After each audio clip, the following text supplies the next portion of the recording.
Hoje, dia 10 de novembro de 1937, tropas da Polícia Militar cercaram o Congresso e impediram a entrada dos congressistas. O ministro da Guerra, General Dutra, se opôs a que a operação fosse realizada por forças do Exército. Nesta noite, Getúlio anunciou uma nova fase política e a entrada em vigor de uma nova Carta Constitucional elaborada por Francisco Campos. O Brasil encara uma nova situação. É o início do Estado Novo. Olá pessoal, tudo bem com vocês? Na aula de hoje, então, a gente vai estudar a Era Vargas de 1937 a 1945. Foi o período ditatorial de Getúlio. Para começar, é importante a gente tentar entender um pouquinho o que afinal significa a palavra ditadura. Ditadura, gente, significa um governo autoritário, extremamente autoritário, que acaba reduzindo excessivamente os direitos civis de todo o cidadão. Numa ditadura, o executivo, um líder ou um determinado grupo político é que tem um maior poder, sobrepondo inclusive ao legislativo e ao judiciário. Foi dessa forma, então, que Getúlio Vargas vai levar esse período no governo aqui dentro do Brasil. O Estado Novo, gente, vai ser a denominação que vai ser dada para esse período ditatorial de Getúlio Vargas aqui no Brasil. Esse nomezinho foi dado por Getúlio com influência nos movimentos fascistas que estavam acontecendo na Europa. A influência fascista na forma administrativa que Getúlio vai ter não é algo à toa, pessoal. Getúlio está inserido no contexto em que ele está vivendo. Desde a queda da Bolsa de 1929, a forma de administração liberal, o capitalismo liberal, estava em queda.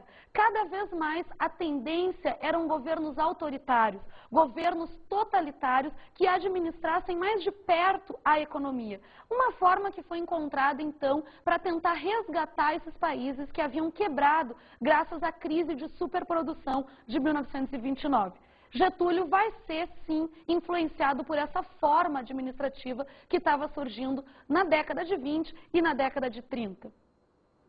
A primeira medida feita por Getúlio Vargas vai ser escrever uma nova Constituição para o Brasil.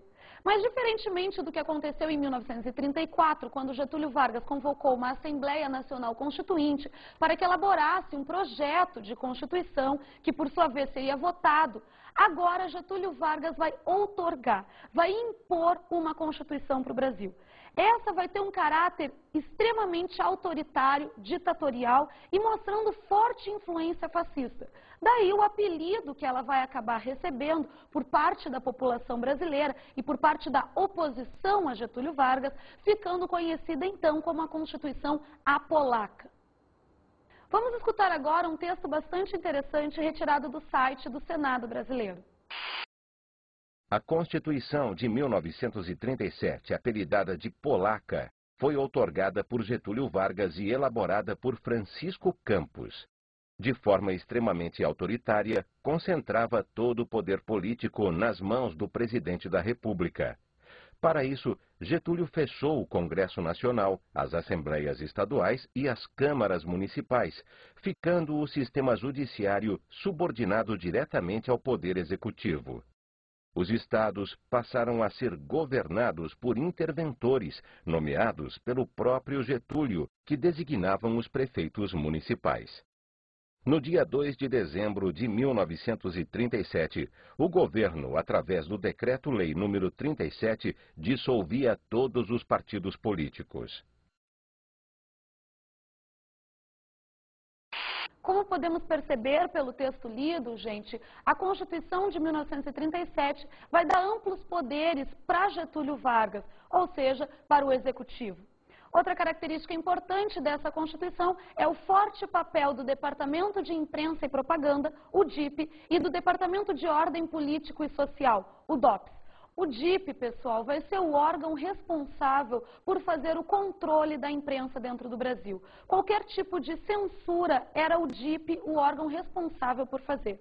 Já o DOPS vai ser a polícia de Getúlio Vargas, controlado por Filinto Miller, vai ser o órgão responsável por fazer prisões, exílios, torturas dentro do Estado Novo. Outra característica importante que temos na Constituição de 1937 é a instituição do estado de emergência, que significa o fechamento do Congresso Nacional, o fim da liberdade de imprensa e o fim definitivo dos partidos políticos que vigoravam até aquele período, como, por exemplo, o Partido Republicano Paulista e o Partido Republicano Mineiro.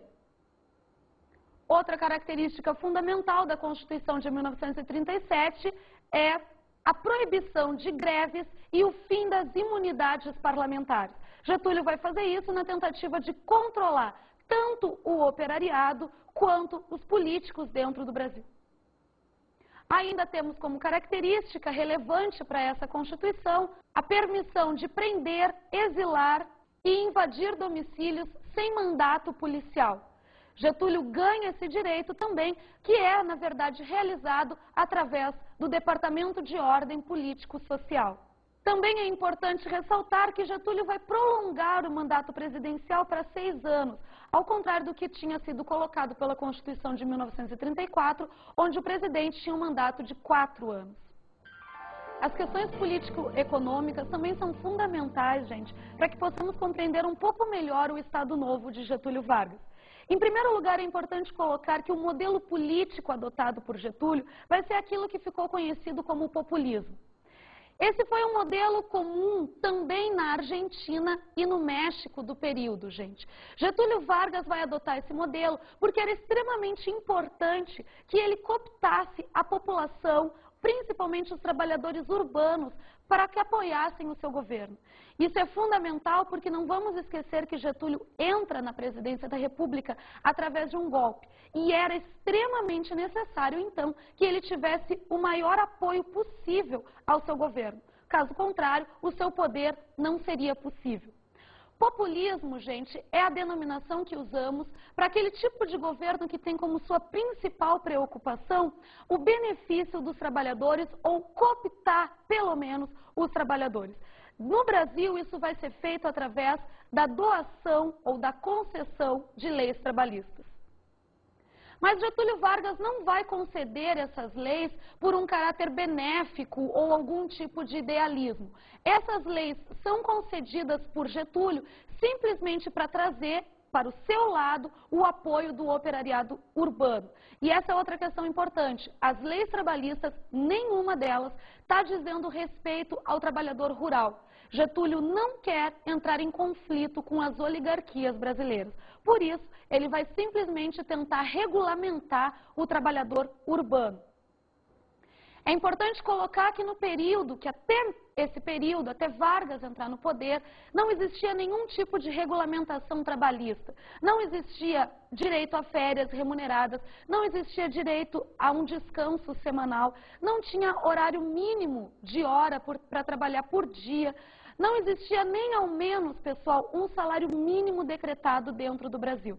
Vai ser Getúlio Vargas que vai começar a regulamentar as relações entre o empregador e o empregado, concedendo então essas leis ou regulamentando esses fatores aqui no país.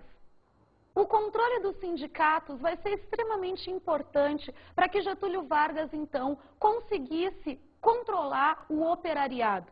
Getúlio concede as leis trabalhistas, na verdade, para ocupar o espaço que qualquer outro tipo de organização tivesse junto ao operariado. Não vamos esquecer que na década de 10 até a década de 20, o movimento anarquista foi extremamente importante junto ao trabalhador. Já na década de 20, temos o comunismo atuando junto a esse trabalhador urbano. Getúlio Vargas, ao conceder as leis trabalhistas, ele acaba anulando a influência de qualquer tipo de órgão junto ao operariado, porque eles perdem o seu caráter de reivindicação, porque afinal de contas agora o Estado, Getúlio Vargas, estava concedendo, estava dando para o operário tudo o que ele estava, todas as razões de luta que o operário tinha. A forma como Getúlio vai ter para controlar o sindicato é através da criação de sindicatos únicos por categorias e através da criação de um imposto sindical.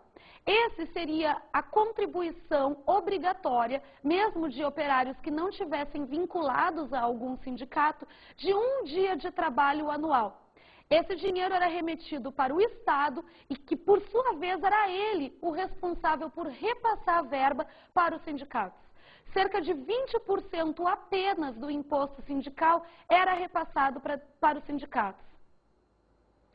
Ainda temos o caráter importante do sindicalismo nesse período do Brasil, porque ele vai acabar destinando parte dessa verba para investir em campanhas políticas. Vai ser aí que vai se dar o surgimento do caráter do pelego. O pelego seria um líder sindical que, na verdade, está muito mais vinculado aos interesses do Estado do que aos interesses do trabalhador. A influência no populismo de Getúlio Vargas está diretamente relacionada também com o populismo de Cárdenas, no México, mas sobretudo com o populismo de Perón, na Argentina. É importante e muito importante para todo o governo populista, gente, ter um forte apelo de discurso junto ao povo. Getúlio Vargas tinha uma oratória fantástica, o que não acontecia já com Perón na Argentina, e por isso a extrema importância de sua mulher Evita para chegar mais próximo ao povo. Outra preocupação extremamente importante de Getúlio vai ser a consolidação da formação de uma nação aqui no Brasil. Nação, pessoal, significa uma espécie de sentimento. É um conjunto de fatores que faz com que alguém no Chuí se sinta tão brasileiro como alguém em Belém do Pará. Nação é algo construído, demora muito tempo para se consolidar, porque é necessário que todo o país se sinta pertencente a uma determinada ordem, a mesma determinada